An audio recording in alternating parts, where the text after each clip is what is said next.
Hello and welcome to another episode of Virtual Legality. I'm your host, Richard Hoeg, managing member of the Hoeg Law business law firm of Northville, Michigan. And today we're once again talking about antitrust law enforcement in the United States and the Federal Trade Commission, or FTC.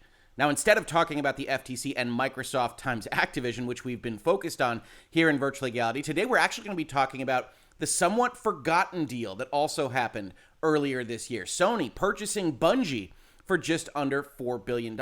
And the headlines that came out yesterday that I find a little bit hyperbolic, as I often do in video games journalism and reporting. On your screen right now is a tweet from an individual named Josh Cisco, at Joshua_Cisco, that says, "Scoop, video game controller emoji, spy emoji. The FTC is diving deeper into the video game industry." So that's a broad proclamation itself, opening a probe of Sony's $3.6 billion deal for Bungie, the studio behind first-person shooter Destiny, or more specifically Destiny 2. It follows the in-depth investigation of Microsoft's $69 billion deal for Activision Blizzard. It does indeed follow it, and that's a part of the story, but also suggesting that the FTC is doing some kind of gaming probe, that there's some kind of investigation happening solely because of gaming consolidation is quite a bit inaccurate, and unfortunately results in headlines like you see at IGN. FTC probing Sony's Bungie acquisition as gaming merger oversight gets more aggressive. A rise in gaming acquisitions has coincided with a crackdown on tech mergers, which is all a very dramatic way of talking about a process that is honestly very, very normal.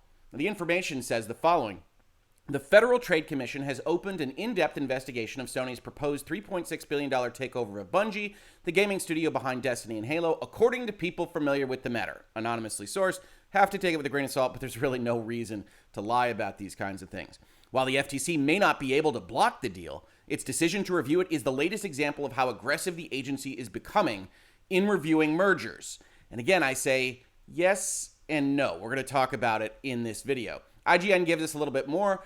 Summarizing here, they say, according to sources, speaking with the information, last week the FTC began seeking more information. We're going to talk about that timing as somewhat odd as part of the video as well. And the summary here from IGN is that the FTC is reportedly focused on concerns that Sony might be motivated to prevent competing companies and services such as Xbox from accessing Bungie's games such as Destiny 2. And I have to say, I laughed when I read this line. Now, we do know the FTC is being more aggressive. We will talk about that in this video.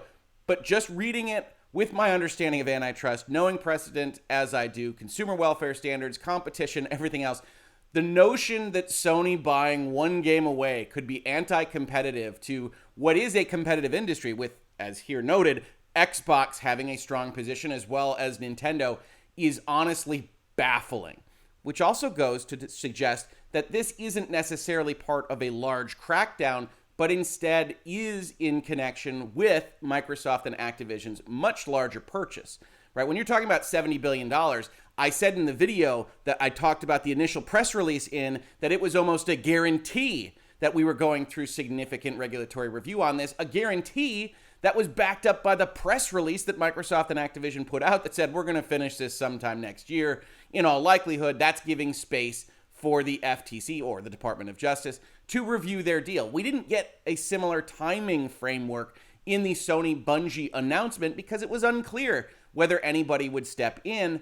But once the FTC is looking at Microsoft and Activision, and you have another deal that is above $1 billion in that same month, yeah, it always became super likely that the Federal Trade Commission was going to take a second review of the information. So I said, opens probe, which is the language, remember, used in the tweet about this, maybe the most disingenuous and misleading way of describing a second request Clayton Act HSR review I've yet seen. We'll talk about those laws in just a second, because this is how it got reported out. Probe, to me, and maybe you disagree, leave it in the comments to this video, suggests some kind of criminal interaction, something that has gone seriously wrong. When a second request under Hart-Scott-Rodino, where the FTC gets a chance to go and ask for additional information, isn't the same kind of thing. It's entirely normal. It's within the framework of the statute itself. Now, when Microsoft announced their deal, as I said, it was patently obvious to everyone that a deal that was effectively 7 times bigger than the biggest deal in an entire industry that is going to capture all of these developers, all of this publishing, all of this intellectual property, all of these companies was going to be reviewed to see if it was anti-competitive. That was a known quantity. It was also a known quantity that once that's sitting at the FTC and then Sony says, hey, how about $4 billion for us? It wasn't going to get the same treatment that maybe the Microsoft and ZeniMax deal got before all of this kind of accelerated with the massive size of the Activision acquisition, right? So I say opening a probe equals an entirely normal second request for information for a multi-billion-dollar transaction, and that this was practically a guarantee with all the consolidation happening. Now, I'm fully willing to admit that you could say, hey, that means it's a crackdown that's going after gaming and tech because of these mergers and they're being more aggressive. But it's a very, very hyperbolic way of describing this particular situation. And the author of this article, not to me, but actually in these tweets to someone else that linked my comments, says it's not normal. All deals over a certain size are reviewed by the DOJ or FTC, but only a small percentage are escalated into an extended in-depth review, which is the case here.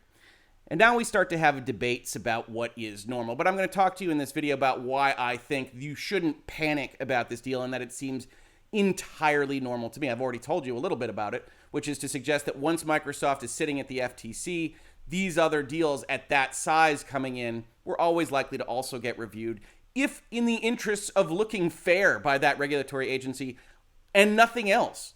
Right, if we're reviewing Microsoft's big deal and this is a multi-billion-dollar acquisition, we should probably review Sony's as well and get information on the entirety of the market to help us evaluate the Microsoft deal, or vice versa. So you have a regulatory agency that has expressed in public that it wants to be more aggressive, that the Biden administration has told to be more aggressive, that every indication is that at minimum they want to rattle their sabers. We haven't quite gotten far enough in this new regime to say whether or not they're going to do lawsuits and everything, but we do know that they want to represent that they could, and now here we are.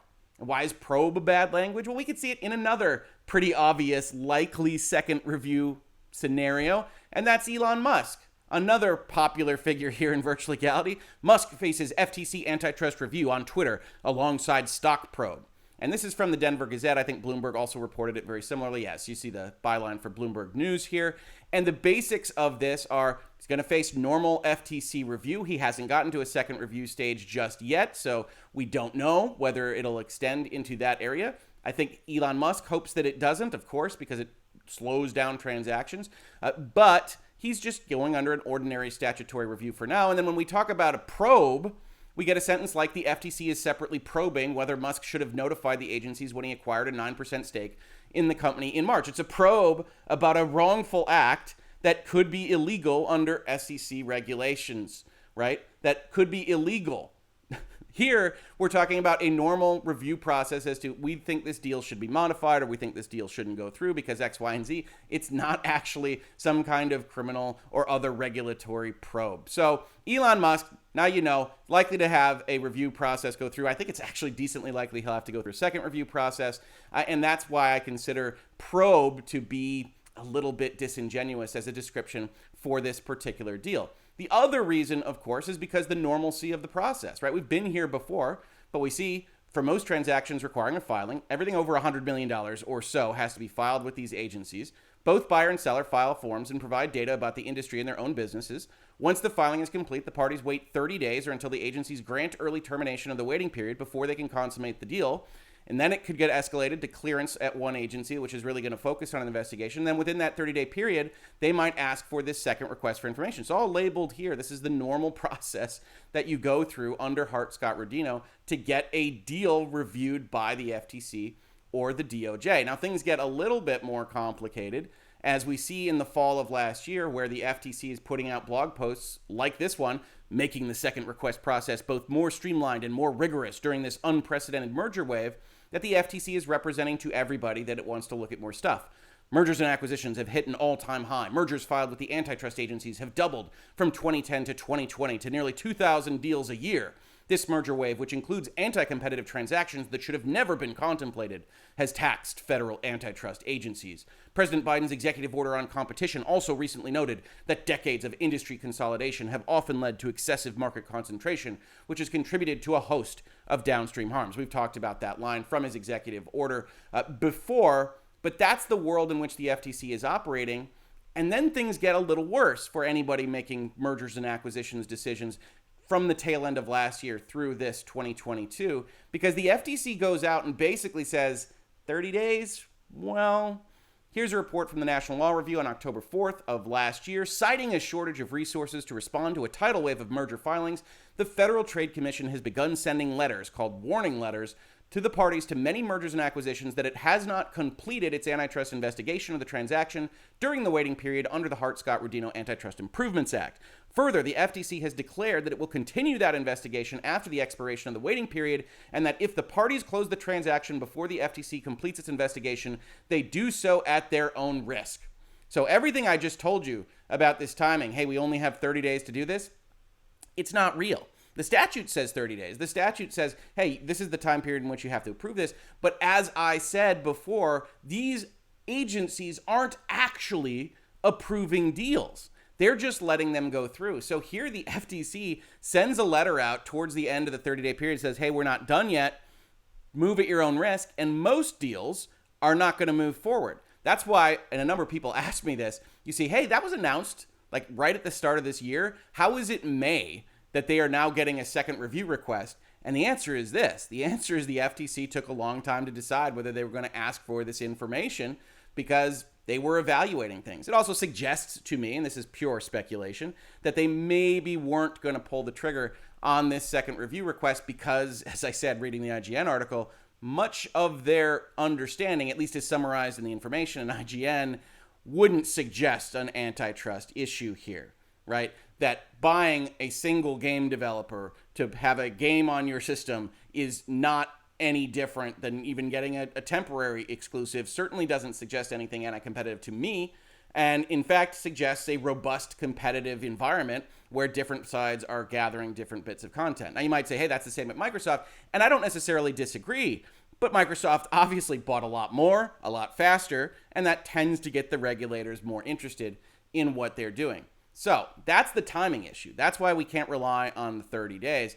And now we can discuss the normalcy of all this and why the author of this particular article, while being technically correct, which is often the best form of being correct, isn't actually being terribly helpful when he responds on Twitter and says, oh, this isn't normal, this is very limited because of the environment that we're currently in. So fortunately, we get a report on this. On November 8th, 2021, the Federal Trade Commission and the Department of Justice's Antitrust Division released the 43rd Hart-Scott-Rodino Annual Report. And Hart-Scott-Rodino, HSR, is the statute under which the FTC reviews these things, pursuant to a different act called the Clayton Act, which I will also be talking about as part of this video. Now, they do note, as they look at this particular report, it is important to note that this report does not reflect developments during the Biden administration, which has made enhanced antitrust enforcement a high priority and has appointed a number of strongly pro-enforcement personnel to leadership of the antitrust agencies. We will have to wait for next year to get a complete picture of the pace and scope of change caused by the new administration. And this is a law firm. You can look at the summary. I will, of course, link it in the description to this video, but we can look at the report itself. Hart-Scott-Rodino Annual Report, Fiscal Year 2020. Very nice cover page. We got the logos from the FTC and the Department of Justice. And here is what the author means by this isn't normal. This is only happens in a very small percentage of transactions. It's a chart that looks like this. Percentage of transactions resulting in second requests, fiscal years 2011 to 2020. And you can see here 3%, right? You can see 3% of transactions result in a second request. But as we've heard before, statistics can be, let's call them misleading, right? So of the deals that get submitted to these agencies, only 3% go through this process, but a little granularity helps us understand what's actually happening here, right? So we can look at a table in this report. This is page 28 if you're following along at home, and it says acquisitions by size of transaction, and it gives us some information. We see the size of the transaction, we see the number of reports that go into these agencies. Then we can see when clearance is granted to one of the agencies, which essentially is a half escalation step to a possible second request. And then we see what second requests were actually issued. And here's how you get two interesting numbers, right? So the number itself, when we look at deals that are over $1 billion, is actually still pretty low. Like if it comes to the FTC, it's 2.1%.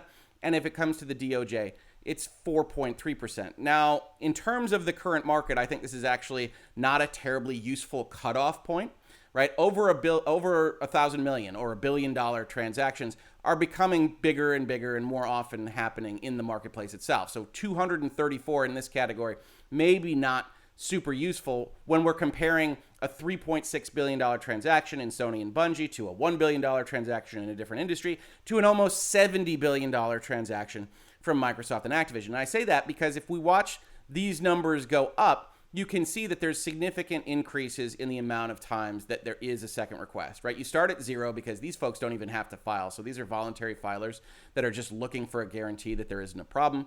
Then it goes up to 1.2, 1.9, 2.6, 2.4, 3.8. And by the time you're over $1 billion, you're at 6.4%. Now, even that number is probably understating what's actually happening here, which we can see when we look at the column in its entirety, right? So 234 deals come in that are valued at over $1 billion. 234 deals come in, but only about 20% of them ever get escalated. There are deals that are so obviously in robust markets that the FTC and the DOJ doesn't have to even waste its time, right? If there's 30 competitors in a market and somebody buys somebody else, and now there's 29, really no worries there. It never needs to get escalated. And that's totally fine. But it also means that this number down here that says, oh, it's only this percentage of this is kind of messing around with your expectations.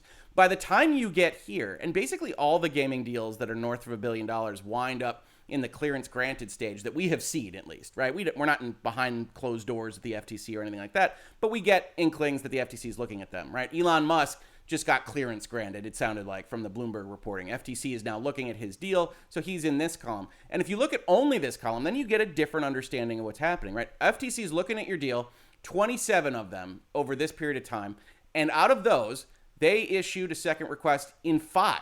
So doing some lawyer math, as we like to do here, 27 will reduce to 25, 25. 5 of them get second requests. We got about a 20% shot once you get to that level of actually getting a second request.